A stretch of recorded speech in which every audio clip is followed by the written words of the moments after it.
अब हम पढ़ेंगे व्यंजन के भेद।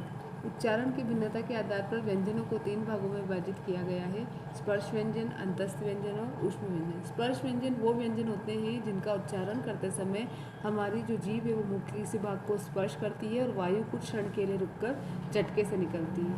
इनकी संख्या होती है 25 और ये होते हैं क वर्ग वाले सारे, च वर्ग वाले सारे, ट वर्ग वाले सारे, त वर्ग वाले सारे और प वर्ग वाले सारे, यानी क से लगाकर म तक जितने भी सारे व्यंजन होते हैं वो स्पर्श व्यंजन कहलाते हैं। फिर आपका आता है अंतस्थ व्यंजन। अंतस्थ व्यंजन में इन व्यंजनों का उच्चारण करते समय, इन्हें बोलते समय वायु को कुछ रोककर अल्प शक्ति के साथ इनका उच्चारण किया जाता है, जैसे य, र, ल, व। ये इनकी संख्या 4 होती है। फिर आपके आते हैं ऊष्म व्यंजन। ऊष्म व्यंजन में इन व्यंजनों का उच्चारण करते समय वायु को धीरे धीरे रोककर रगड़ के साथ निकालकर इनका उच्चारण किया जाता है। ये ऊष्म व्यंजन कहे जाते हैं, जैसे कि श, श, स, ह। ये सभी ऊष्म व्यंजन है और इनकी संख्या भी 4 है। इन्हीं के अलावा कुछ संयुक्त व्यंजन होते हैं जो 2 व्यंजनों के मेल से बनते हैं, जैसे कि क प्लस श, क्ष, त प्लस र, त्र, ज प्लस अंग, ज्ञ। फिर आते हैं आपके अयोगवाह। इन सभी वर्णों के अलावा संस्कृत में कुछ अन्य वर्णों का प्रयोग भी किया जाता है जिन्हें हम अयोगवाह कहते हैं, जैसे अनुस्वार, अनुनासिक, विसर्ग, जिह्वामूली और उपध्मानी। अनुस्वार यानी कि स्वर के ऊपर जो बिंदु लगाया जाता है उसे अनुस्वार कहा जाता है, और स्वर के बाद न या के स्थान पर अनुस्वार का प्रयोग किया जाता है, जैसे कि इयम गच्छति। तो यहाँ पर इस म की जगह क्या लगाया, इन्होंने डॉट लगा दिया, इयम, है ना। फिर आता है अनुनासिक। अनुनासिक में लास्ट के जो अंग, म, अंग, न, ये अनुनासिक माने जाते हैं। इन्हें अर्ध अनुस्वार भी कहा जाता है और चंद्र बिंदु के नाम से भी जाना जाता है, जैसे कहाँ, वहाँ, यहाँ, 5 आदि। फिर आता है आपका विसर्ग। स्वर के आगे आने वाले जो 2 बिंदु होते हैं इस तरीके से उन्हें हम विसर्ग कहते हैं। इनका उच्चारण आधे ह की तरह किया जाता है। इनका प्रयोग किसी स्वर के बाद किया जाता है। यह र और स के स्थान पर आता है, जैसे राम, भानु, है ना, हरि इत्यादि। फिर आता है जिह्वामूली। क और ख के पहले इस टाइप से ऐसा जो निशान लगाया जाता है पूर्व, तो उसे अर्ध विसर्ग सदृश चिन्ह को जिह्वामूली कहते हैं, जैसे कि डॉक्टर, है ना। अब ये क था, इसके आगे ये वाला लगा। ऐसे ही उपध्मानी आता है।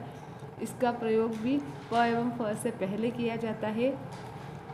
क वर्ग से प वर्ग तक, क वर्ग से प वर्ग तक, यानी क से लगकर म तक। जो क वर्ग में, प, च वर्ग में, ट वर्ग में, त वर्ग में, प वर्ग में जो पहले और दूसरे अक्षर होते हैं, यानी जैसे क, ख, च, छ, और जो ऊष्म वर्ण होते हैं श, श, स, ह, इनको परुष व्यंजन, और शेष जो होते हैं उनको कोमल व्यंजन कहते हैं। अब व्यंजन जो होते हैं वो 2 प्रकार के होते हैं: अल्प प्राण, महाप्राण प्राण। 5 वर्णों के, यानी कि क वर्ग, च वर्ग, ट वर्ग, त वर्ग, प वर्ग, इनके पहले और तीसरे जो वर्ण होते हैं, जैसे क, ग, च, ज, ये अल्प प्राण कहलाते हैं और दूसरे और चौथे वर्ण महाप्राण कहलाते हैं। और उनके जो 5वें जो वर्ण होते हैं वो अनुनासिक व्यंजन कहलाते हैं, है ना। ध्वनि के विचार से वर्णों के कंठ आदि स्थान में। अब हम वर्णों के उच्चारण स्थान के बारे में देखेंगे, है ना, कि सभी वर्णों के उच्चारण में हमारे मुख के किसी न किसी अवयव की सहायता ली जाती है, जैसे कंठ, तालु, मूर्धा, दंत, नासिका।